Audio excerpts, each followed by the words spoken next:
시진핑 중국 국가주석의 유일한 정치적 라이벌로 여겨졌던 리커창 전 중국 국무원 총리가 돌연 사망했다. 향년 68세. 중국 관영 CCTV는 27일 리 총리가 같은 날 새벽 0시 10분께 상하이에서 심장마비로 사망했다고 보도했다. 온라인 플랫폼 X 트위터에는 그가 물에 빠져 숨졌고 병원으로 이송됐으나 회생하지 못했다는 확인되지 않은 정보도 전해졌다.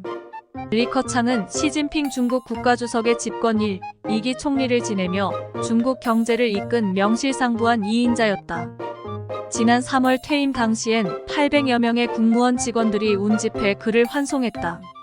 이 자리에서 리커창은 사람이 하는 일은 하늘이 보고 있다고 했다. 당시 이 발언은 국무원 직원들에게 인민을 위해 성실히 복무할 것을 당부한 것으로 해석됐는데 이후엔 본인을 축출한 특정 인물을 겨냥한 것이 아니냐는 해석도 제기됐었다. 공청단 출신 차세대 리더 상하이방 견제 밀려 시진핑의 권력 내조. 리커창은 시진핑 중국 국가주석의 집권 2기 총리를 지내며 중국 경제를 이끈 명실상부한 중국 공산당의 2인자였다.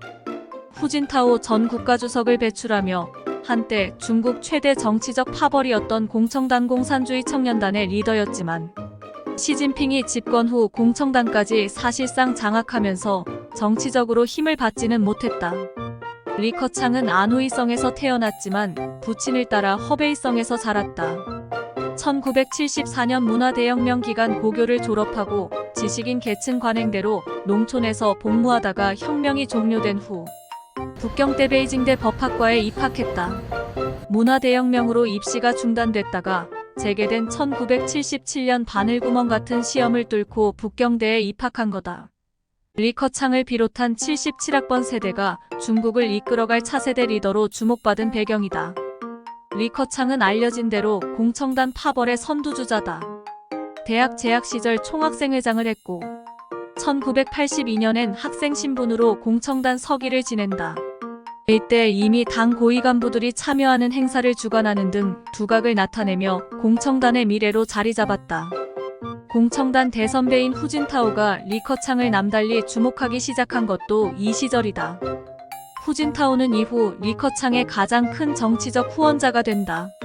리커창은 1998년 당대회에서 중앙위원회에 입성하고 1999년엔 허난성 성장을 지낸다. 당시 44세로 역대 최연소 성장이었다. 이후 랴오닝성 성장까지 거치며 국가주석의 유력 후보로 여겨졌으나 상대적으로 존재감이 약했던 시진핑이 2007년 상하이 당서기로 발탁되면서 분위기가 달라지기 시작했다.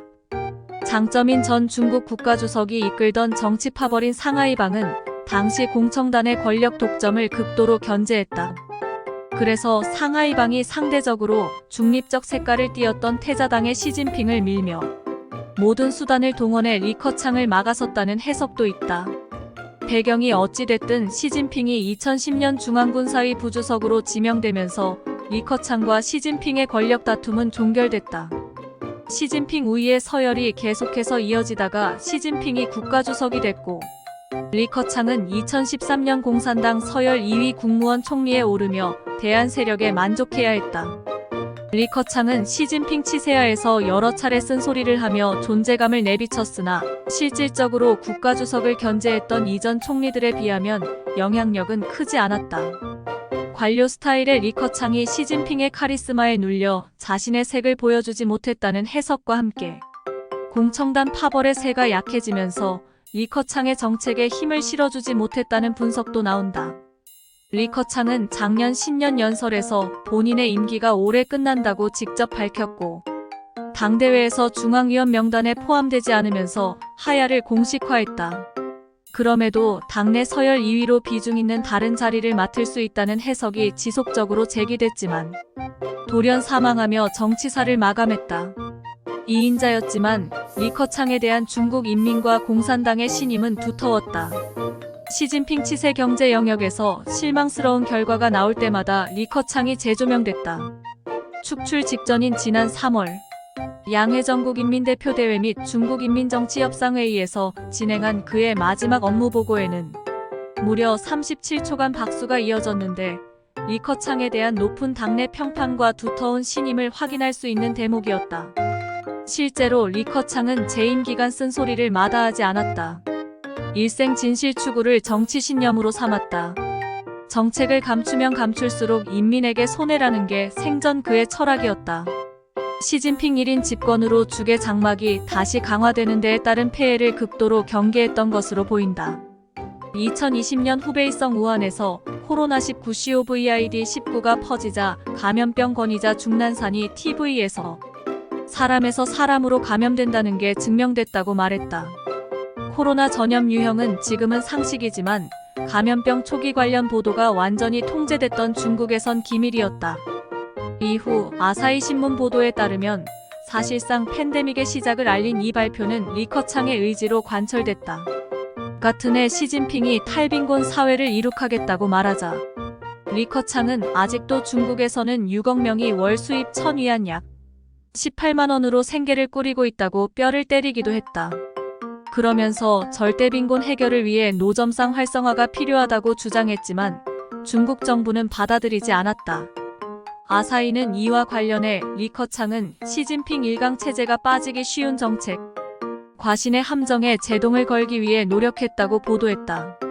시진핑 정권의 리커창 지우기는 리커창 퇴임 이후 빠른 속도로 진행됐다. 리커창은 지난 2015년 중국 제조 2025 경제정책을 발표했는데 이는 리코노믹스 리커창이 주장한 경제정책라는 별명을 얻으며 시장의 반향을 일으켰다.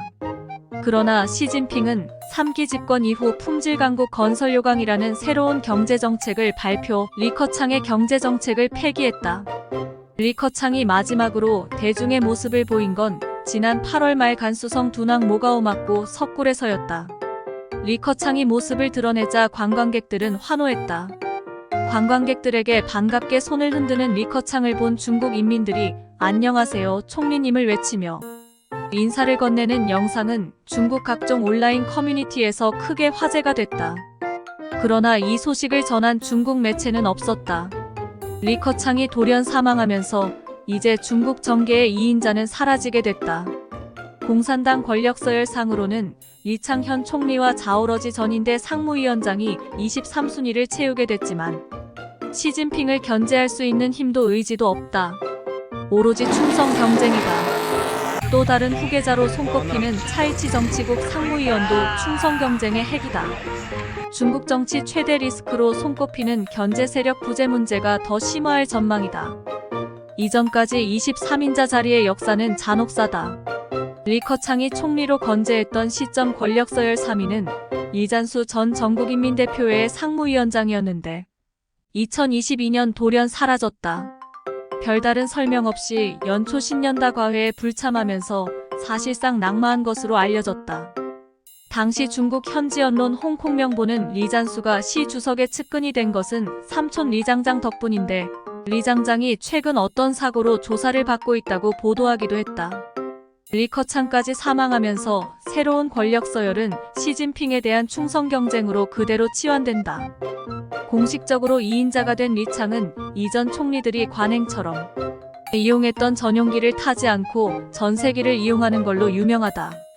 중국에서 전용기를 탈 수 있는 사람은 시진핑 하나뿐임을 보여주기 위한 건데 본인이 할 수 있는 최대한의 의전 충성이다. 리창에 이어 공식 권력 서열 3위는 자오러지 전인대 상무위원장이다. 그는 지난 3월 중국 관영 언론들과 만나 올해 전인대 최대 정치적 성과는 시진핑 동지를 만장일치로 중국 국가주석과 중앙군사위원회 주석으로 재선출 사면임 성공한 것이라며 모든 민족과 인민의 시 주석에 대한 사랑을 보여줬다고 자평한 인물이다. 권력 서열은 5위지만 시진핑의 신임이 특히 두터운 것으로 알려진 차이치 정치국 상무위원도 2인자 후보다. 3월 시진핑의 비서실장인 중앙판공청 주임을 맡았다. 국가주석과 명목상으로는 동급인 상무위원이 비서실장을 맡으면서 시진핑 1인 독주 체제가 사실상 완성됐다는 평가가 나왔었다.